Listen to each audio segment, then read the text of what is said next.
വായുരോഗമാണ് ആക്രമിക്കുക. വായ്പുണ്ണ് വരും, മാറാത്ത വായ്പുണ്ണ് വരും, തൊണ്ടയിലൊക്കെ പൊണ്ണ് വരും. ഏത് മരുന്ന് കൊടുത്താലും മാറുന്നില്ല, തൊലി പൊളിഞ്ഞു പോകും. കരൾപുണ്ണ് പറഞ്ഞ മരുന്ന്, നാവിൻ്റെ മേലെയൊക്കെ പുണ്ണാണ്. 2003 വന്നു. 2009 മുതൽ ബോംബെയിൽ വ്യാപകമായിട്ടുണ്ട്. അതിന് നിർദ്ദേശിച്ച മരുന്നെന്താണെന്നറിയോ?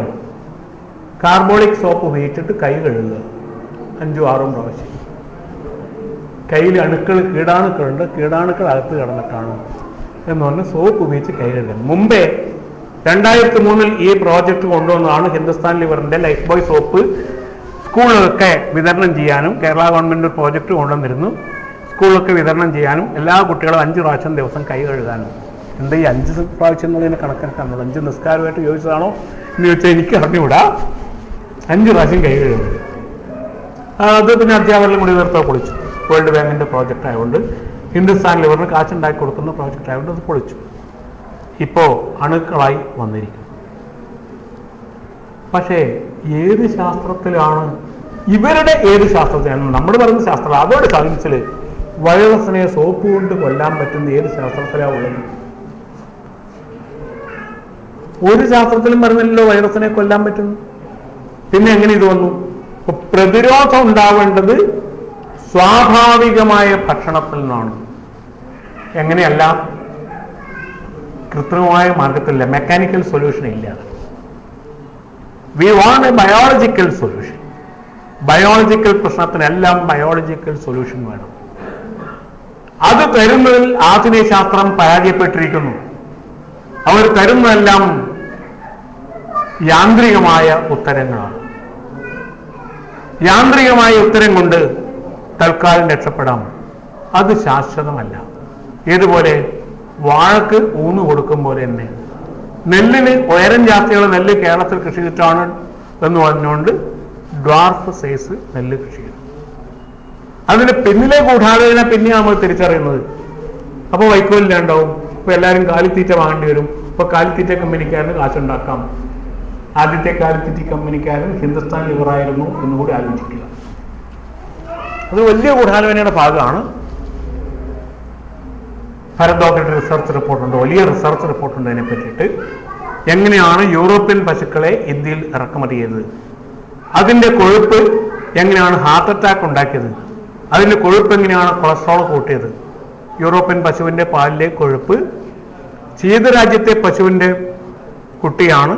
ശീതരാജ്യത്തെ പശുവിൻ്റെ കൊഴുപ്പ് പേശിയിലെത്തേണ്ടതല്ല, മജ്ജയിലെത്തേണ്ടതല്ല, തൊലിയിലെത്തേണ്ടതാണ്. ഡോക്ടർമാരാണ്, നിങ്ങൾക്കറിയാം ബോഡി കോമ്പാക്റ്റിംഗ് എന്താണ്. രാത്രി പുതപ്പിൽ ഞാൻ സൂചന മാത്രം, അറിയാത്തവർക്ക് ശ്രദ്ധിക്കാത്തവർക്ക് മനസ്സിലാക്കാൻ വേണ്ടി മാത്രം.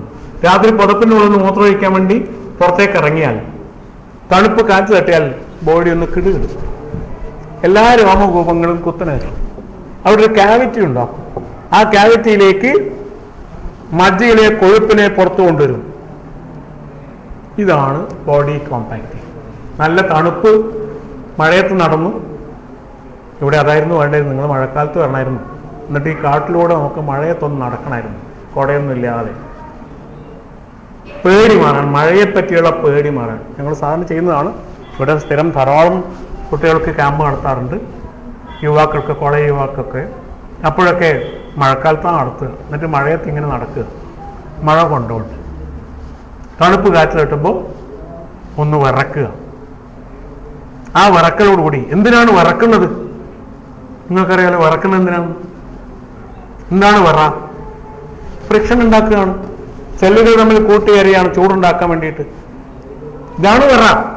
പനിക്കുമ്പോൾ വിറക്കുന്ന എന്തുകൊണ്ട്? ചൂട് പുറത്ത് കൊണ്ടുവരാൻ, ഫ്രിക്ഷൻ ഉണ്ടാക്കുകയാണ്.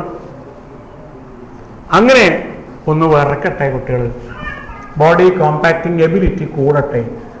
അങ്ങനെ ഒരു കോമ്പാക്റ്റിംഗ് ബോഡിക്കുണ്ട് എന്ന് മനസ്സിലാക്കിയാൽ, തെർമൽ കോമ്പാക്റ്റിംഗ് ഉണ്ട് എന്ന് മനസ്സിലാക്കിയാൽ, എന്തുകൊണ്ട് വിയർക്കുന്നു എന്ന് മനസ്സിലാക്കിയാൽ, എന്തുകൊണ്ട് വിയർക്കണം എന്ന് മനസ്സിലാക്കിയാൽ, എന്തുകൊണ്ട് ഗൾഫിൽ നിന്ന് പോയ വോട്ടർ വരുമ്പോൾ കാശ് മാത്രമല്ല മൂത്രാശയം നിറയെ കല്ലും കൊണ്ട് വരുന്നു എന്ന് ഇപ്പം മനസ്സിലാവും.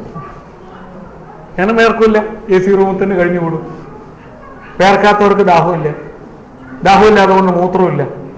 മൂത്രത്തിലൂടെ പുറത്തു പോകേണ്ട സാധനങ്ങൾ മുഴുവൻ മൂത്രത്തിൽ പോറലായിട്ട് വരും, അത് മുഴുവൻ കല്ലായിട്ട് വരും. തക്കാളിൻ്റെ വിത്ത് നേരെ അങ്ങോട്ട് പോകണമെന്നല്ല. വയറ്റിൽ നിന്ന് ആമാശയത്തിൽ നിന്ന് നേരിട്ട് മൂത്രാശയത്തിലേക്ക് അങ്ങോട്ട് വഴിയൊന്നും ഇല്ല. ഇതൊക്കെ നുണയാണ്. ശരിയായ കാര്യം അധ്വാനിക്കില്ല, വേർക്കില്ല. മൂത്രാശയത്തിൽ കല്ല് വരും, വൃക്കയിൽ കല്ല് വരും എന്ന് ചെയ്യും. ഇതൊന്ന് മനസ്സിലാക്കിയാൽ ഫാനിട്ട് കിടന്നാൽ മതി. വീട്ടിൽ നിന്ന് മക്കളോട് പറയാം, ഫാൻ ചെറുപ്പത്തിലേ അമ്മമാരാണ് ഈ ദ്രോഹമൊക്കെ ചെയ്യുക. ഫാനിട്ടിലേക്ക് കിടത്തോളൂ മക്കളെ. അയ്യോ എൻ്റെ കുട്ടിക്ക് ഫാനില്ലാണ്ട് ഉറങ്ങില്ല എന്ന് പറയും. ഒരു ശല്യം ഒഴിവാക്കലാന്ന്. ഉറക്കിയാൽ പിന്നെ ഉപദ്രവമില്ലല്ലോ. ഫലം എന്താണെന്നറിയോ? ഭാവിയിൽ മഹാരോഗം, കിഡ്നിയുടെ പ്രവർത്തനം തകരാറാവും, മൂത്രാശയത്തിൽ കല്ല് വരും. ഇത്തിരി വേർക്കൊക്കെ ചെയ്യട്ടെ കുട്ടികൾ, അധ്വാനിച്ച് വേർക്കൊക്കെ വേണം. മൂത്രത്തിലൂടെ പോണ്ട, ഓരോ ഓട്ടയിലൂടെ പോണ്ട ഉപ്പ് ലക്ഷം ഓട്ടയിലൂടെ പുറത്തു പോയാലോ? മൂത്രം എന്ന ഒറ്റ ഓട്ടയിലൂടെ പുറത്തു പോകുന്നതിന് പകരം ലക്ഷോപലക്ഷം ദ്വാരങ്ങളിലൂടെ, സ്വേദഗ്രന്ഥികളിലൂടെ പുറത്തു പോയാൽ എത്ര എളുപ്പം ഉപ്പ് പുറത്തു കളയാൻ. മറ്റ് അവശ്യ ലവണങ്ങളൊക്കെ, ശരീരത്തിന് ആവശ്യമില്ലാത്ത ആവശ്യമല്ലാത്ത ലവണങ്ങൾ മുഴുവൻ പുറത്തു പോകാൻ എത്ര എളുപ്പമാണ്. ഇതൊന്ന് മനസ്സിലാക്കിയാൽ ബോഡി കോമ്പാക്റ്റിംഗ് എന്താണെന്ന് മനസ്സിലാവും. കോമ്പാക്റ്റിങ്ങിന് തകരാറാവും മെക്കാനിക്കൽ സൊല്യൂഷനിലേക്ക് പോയാൽ. നാം ചെയ്യുന്നതൊക്കെ മെക്കാനിക്കൽ സൊല്യൂഷനാണ്, ബയോളജിക്കൽ അല്ല.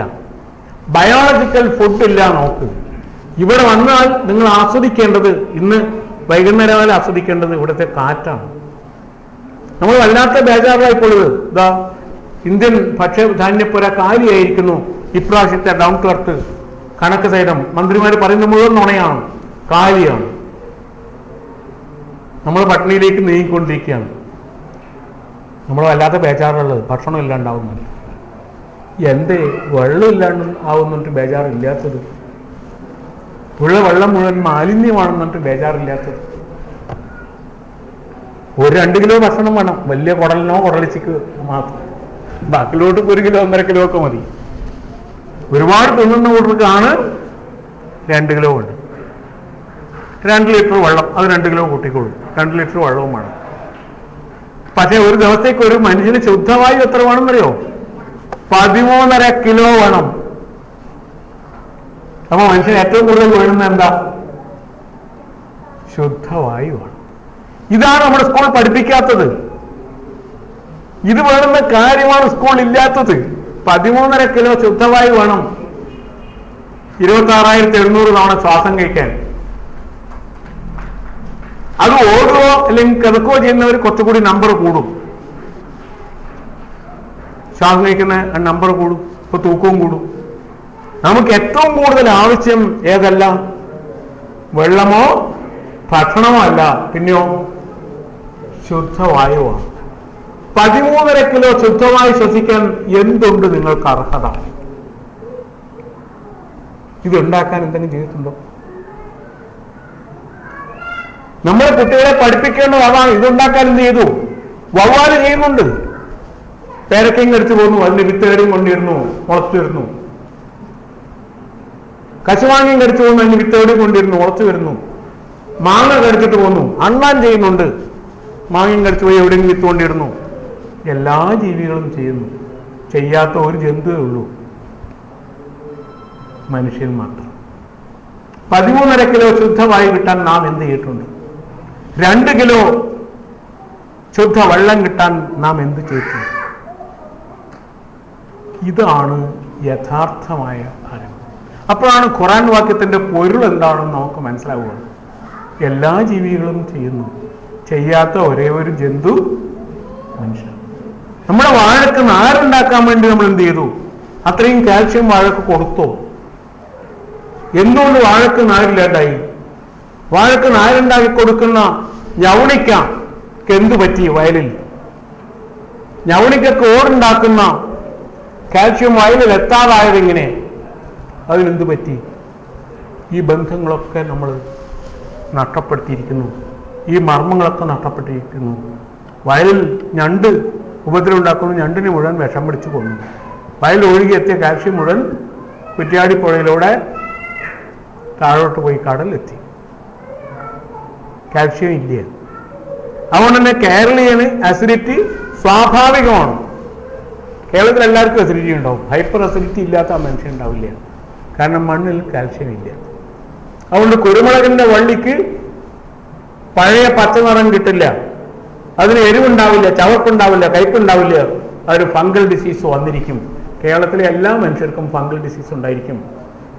അത് കക്കൂസ് ഇല്ലാതെ വന്നതാണ് എന്നിട്ട് അതിന് പുറമേ ഓയിൻമെന്റ് പുരട്ടിയിട്ടൊന്നും കാര്യമില്ല. എപ്പോഴോ ബോഡിയുടെ pH വാല്യൂ ശരിയാവുന്നു, ലാറ്റിൻ സെപ്റ്റിക് എന്നാലേ മാറുള്ളൂ. അല്ലാണ്ട് കക്കൂസിൻ്റെ അകത്ത് ഗുളിക ഇട്ടിട്ട് കലക്കിയിട്ടോ, അതല്ലെങ്കിൽ കക്കൂസ് കഴുകാൻ മേത്തരം പരസ്യം അങ്ങനെയാണല്ലോ. ഇപ്പോൾ വാർത്ത പോലും കണ്ടുകൂടാ. ഊണ് കഴിച്ചുകൊണ്ട് വാർത്ത കാണുന്നവരെ സമ്മതിക്കണം. കാരണം ഇടയ്ക്ക് കക്കൂസ് കഴുകുന്ന പരസ്യമല്ലേ, ഇതെല്ലാം കാണിക്കുക. ഈ വൃത്തിയില്ലാതെ കക്കൂസ് കാണിച്ചിട്ട് കഴിയിരിച്ചത് എന്താ വൃത്തി എന്ന് പെണ്ണുങ്ങൾ പറയുമ്പോഴേക്കും നമ്മളിത് വാരി കൊള്ളുന്നുണ്ടാവുക. കഷ്ടമാണ് കാര്യം. കക്കൂസിൽ വെച്ച് ഭക്ഷണം കഴിക്കുന്ന അതിനേക്കാളും ഭേദം.